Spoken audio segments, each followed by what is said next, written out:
తెలుగు రాష్ట్రాల్లో ఈ రోజు నుండి ప్రభుత్వ స్కూల్స్ తో పాటు ప్రైవేట్ స్కూల్స్ కూడా ఓపెన్ అయ్యాయి. పిల్లలంతా బ్యాగులు తగిలించుకుని బడిబాట పట్టారు. అల్లు అర్జున్ కుమారుడు అల్లు అయాన్ కూడా ఉదయాన్నే స్కూల్ బ్యాగ్ తగిలించుకుని హుషారుగా స్కూల్ కు వెళ్లాడట. మొదటిసారి అయాన్ స్కూల్ కు వెళ్తుండటంతో ఎంతో హ్యాపీగా ఉందని అల్లు అర్జున్ భార్య స్నేహ సోషల్ మీడియాలో అయాన్ ఫోటో పోస్ట్ చేసి తన ఆనందాన్ని అభిమానులతో పంచుకుంది. నిన్న రాత్రి జరిగిన డీజే ఆడియో వేడుకలో హైలైట్ గా అల్లు అయాన్ అయ్యాడు.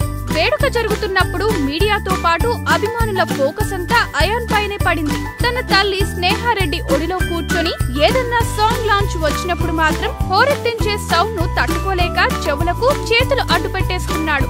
ఎవరు ఎంత తీయమన్నా కూడా తీయలేదు. ఆ తర్వాత స్టేజ్ మీదకు రాగానే సీన్ మారింది. అందరికి హాయ్ చెప్పు నాన్న అంటే ముందు చెయ్యూపాడు కానీ తరువాత ఏకంగా 2 చేతులు పైకెత్తి దండం పెట్టేశాడు. ఇది చూసి అభిమానుల ఆనందాలు మామూలుగా లేవు. ఈ వీడియో గనుక మీకు నచ్చినట్టయితే లైక్ చేయండి, షేర్ చేయండి, సబ్స్క్రైబ్ చేసుకోండి.